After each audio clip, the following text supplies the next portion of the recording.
Chapter 10. Charlotte Patacake Astonishes the Critics. The Lady Belvane sits in her garden. She is very happy.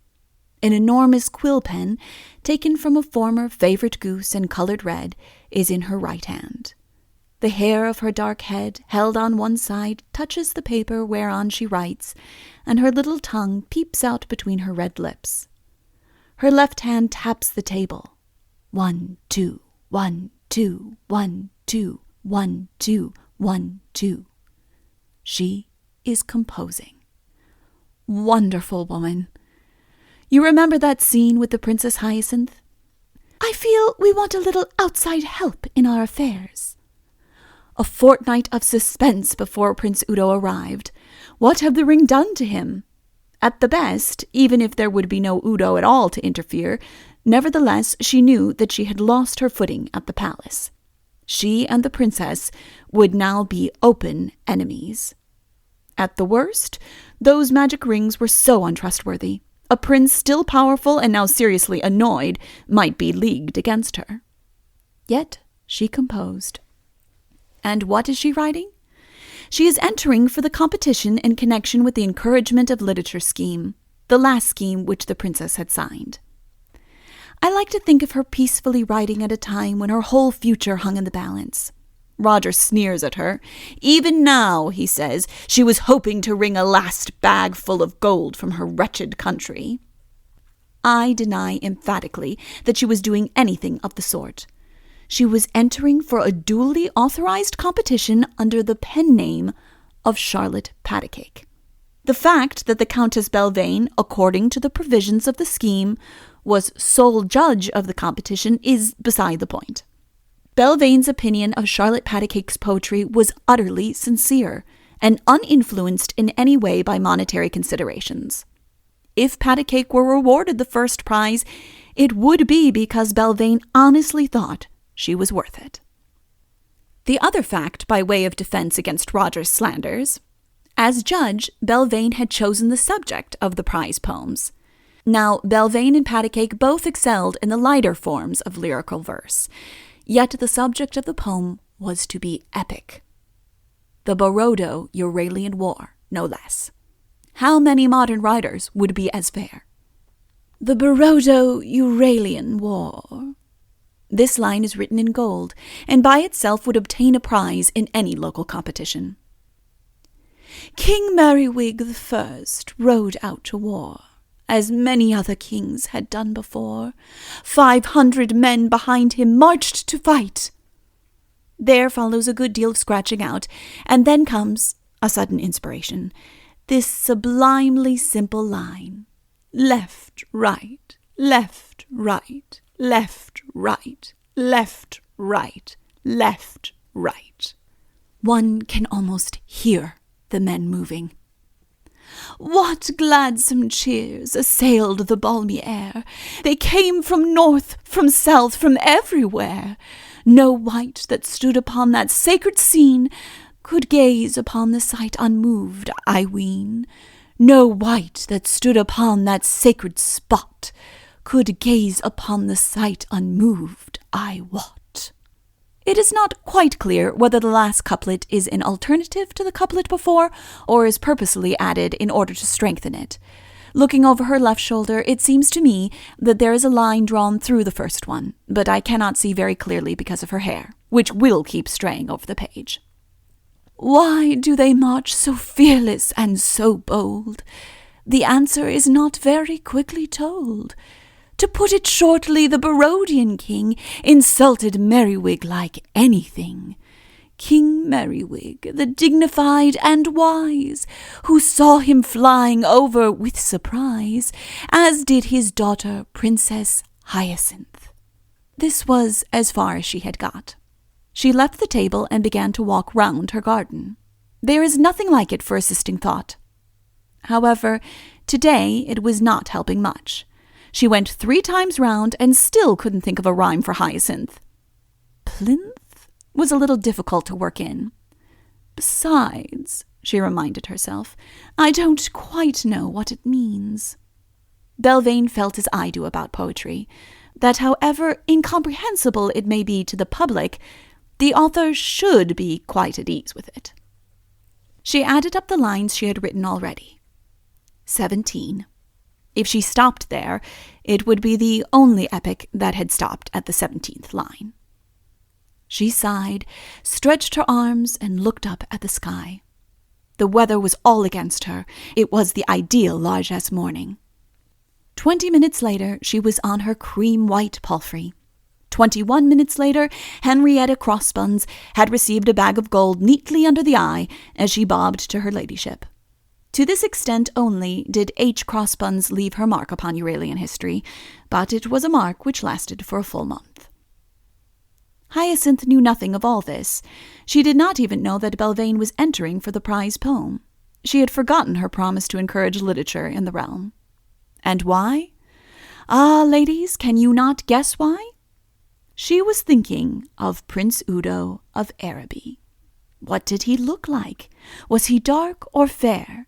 Did his hair curl naturally or not? Was he wondering at all what she looked like? Wiggs had already decided that he was to fall in love with Her Royal Highness and marry her.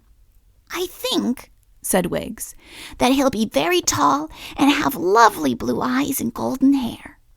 This is what they were like in all the books she had ever dusted. Like this were the 7 princes, now pursuing perilous adventures in distant countries, to whom the king had promised Hyacinth's hand.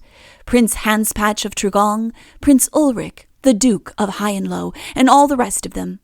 Poor Prince Ulrich. In the moment of victory he was accidentally fallen upon by the giant whom he was engaged in undermining, and lost all appetite for adventure thereby. Indeed, in his latter years, he was alarmed by anything larger than a goldfish, and lived a life of strictest seclusion. "I think he'll be dark," said Hyacinth. Her own hair was corn-colored.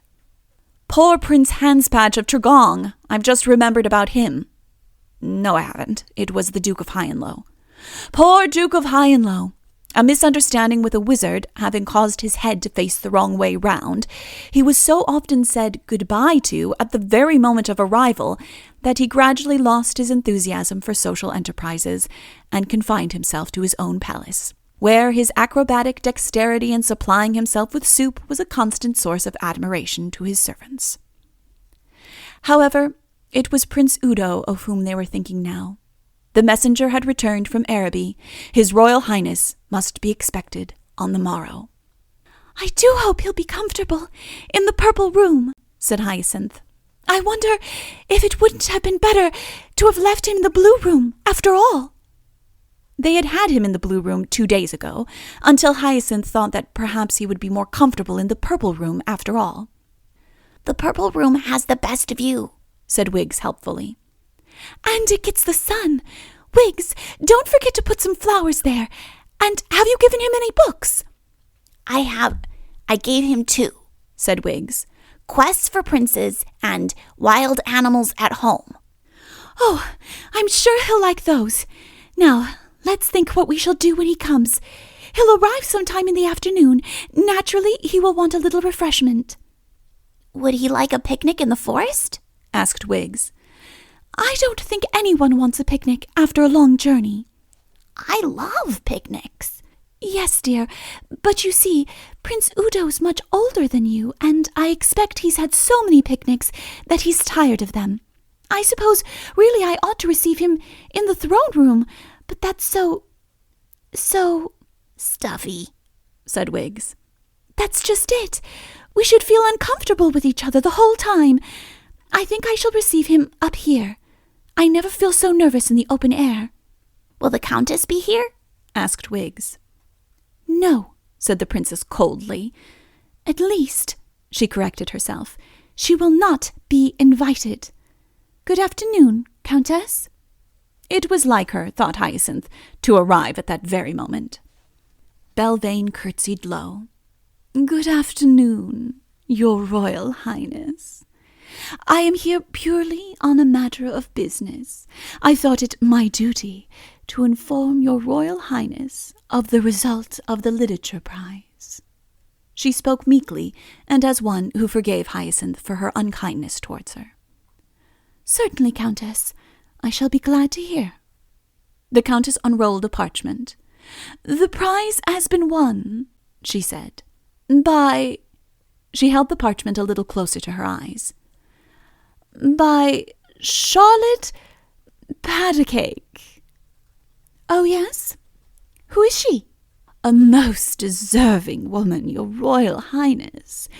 If she is the woman I'm thinking of, a most deserving person, to whom the money will be more than welcome. Her poem shows a sense of values combined with breadth and distance such as I have seldom seen equalled.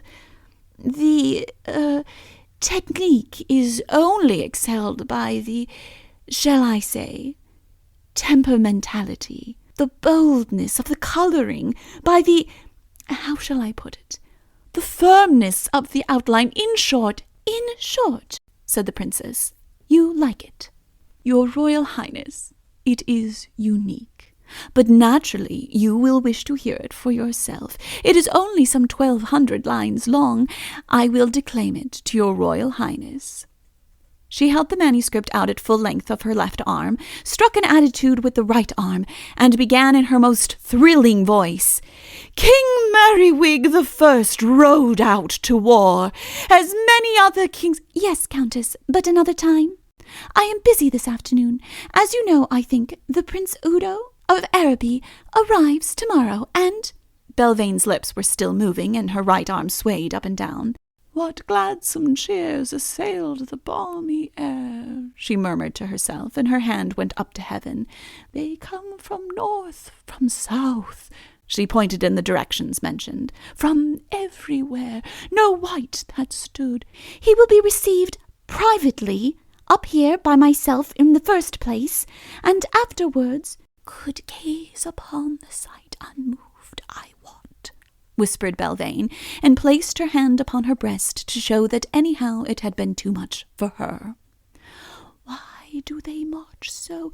I beg your Royal Highness's pardon. I was so carried away by this wonderful poem. I do beg of your Royal Highness to read it." The princess waved the manuscript aside.